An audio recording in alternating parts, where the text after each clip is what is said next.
In the news this week, clearing the air face-to-face with Chung Wah Association's new leaders following sensationalist allegations in the media. Waterwise WA, Perth's action plan to save water for the next generation against climate change. Public consultation to begin over the use of Cockburn train station's tower artwork. And what should his name be? A new bid to name Perth Zoo's giraffe calf. We've also got the extended version of the Chung Wah Association interview on Western Perspective. That's coming up. This is the Evening News with Ivan Leung and Taylor Hanna. Good evening. Following the election last weekend, the Chung Wah Association is incessantly denying rumours of being influenced by the Chinese government, with media reports suggesting interference. In an exclusive interview, 3 of the association's new leaders set the record straight. Helene Fong reports. The Chung Wah Association insists they have no connections to the Chinese Communist Party, despite recent reports. Newly elected President Dr. Ting Chan said the media reports were false. Honorary Secretary Ms. Jenny Chong said that they are not influenced by the Chinese government. I think because the Chung Wah Association represents the Chinese community and China is a hot topic at the moment.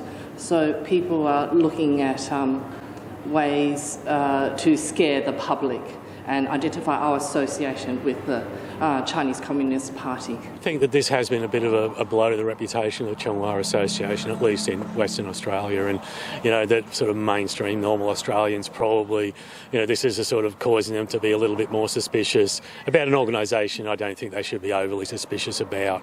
Political expert Dr. Ian Cook believes some Australians are concerned about China's world influence, with perceptions of an unfair and brutal regime. I think we have to be careful at the moment in Australia about a potential Chinophobia, that some of the concerns we've got are perhaps not justified. And, some of the claims that have been made in terms of level of influence, I think, are inflated. And to some extent, they do feed into a sort of racist mentality that underpins at least some, Australians' thinking. Helene Fong, WAMN News. The state government is targeting the effects of climate change on WA's future, beginning an action plan to save water for the next generation of Western Australians. With WA's water resources and livability at stake, the plan aims to make Perth water-wise by 2030. Nelson Liu reports. School students hopeful about the future of Perth's water supply, innovating an idea to save water for their generation and beyond. We had a multifaceted plan which consisted of an atmospheric water generator. They function to cool down the air specifically to the point of condensation so that you can collect the water runoff. Saving water is the state government's goal against climate change impacts, with an action plan to reduce usage from 126 kilolitres per person each year to 110. We need to have our city built in a way that it in itself is water-wise.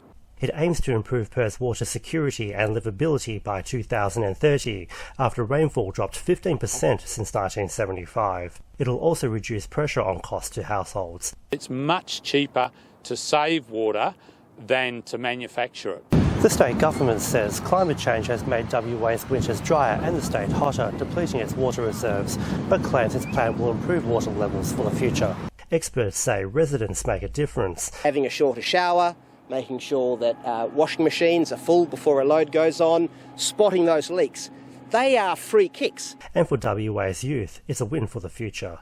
Nelson Liu, WAMN News.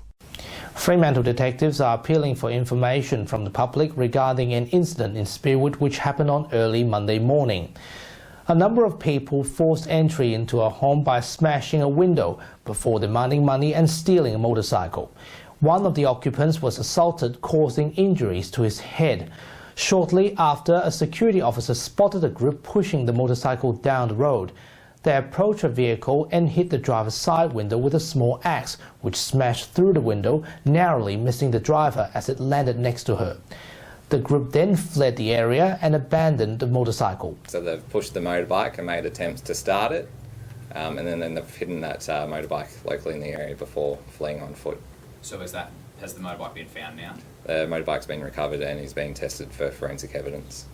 Investigators would like to speak to anyone with information and urge them to call Crime Stoppers. Discussions are underway for the use of Cockburn train station's tower, with the PTA fast-tracking public comment over the use of the tower's space. The Faces of the Community artwork was removed from the tower this week due to safety concerns, but Transport Minister Rita Saffioti has supported talks to begin for a new use. The City of Cockburn says the tower has traditionally been used for art displays and hopes this will continue.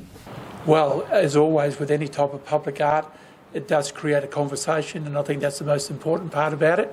If you look at any public art anywhere in the world, people love it, people hate it, you've got people in between, but it always creates conversation, which I think is important.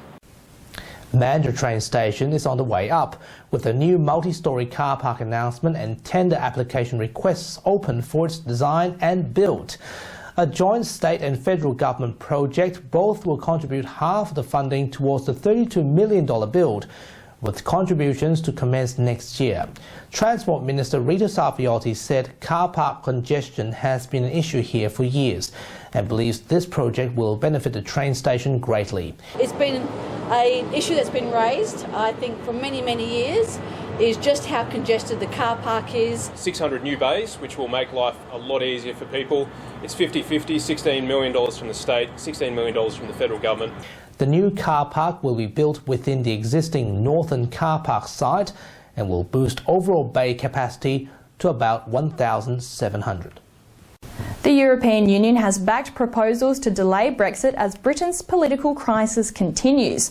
Last week, the British Prime Minister Boris Johnson's New Deal failed to secure enough votes in Parliament as MPs remain divided on the matter. The European Council President Donald Tusk has recommended a Brexit delay until the 31st of January, with reports suggesting France wants to reduce the delay extension to only 2 weeks. Britain was due to leave the EU on the 31st of October. Pro-democracy protesters in Hong Kong have been given a boost, with US Vice President Mike Pence vowing to support them. During a speech on US-China relations, he described anti-government demonstrations in Hong Kong as inspiring.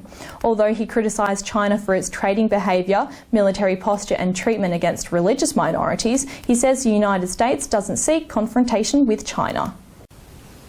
Perth Zoo is calling for the public's help to name the newest giraffe calf.